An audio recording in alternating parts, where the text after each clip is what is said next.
Hello everyone. In this video, we are going to create a new Steam account.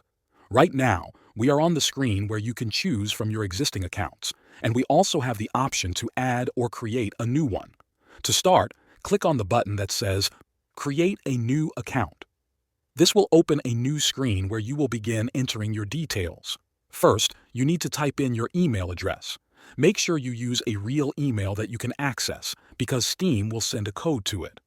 Then, confirm your email by typing it again in the second box. Next, choose your country from the drop-down list. After that, check the box that says you agree to the Steam terms and conditions. Once that is done, click on the Continue button. Now, open your email inbox. You should see a message from Steam. Open the email and find the code they sent you. Copy that code and go back to the Steam window. Paste the code into the box and press Continue. Now it's time to create your Steam account name. This is the name you will use to sign in. Type a name that is easy to remember. Then create a password. Make sure it's strong and not easy to guess.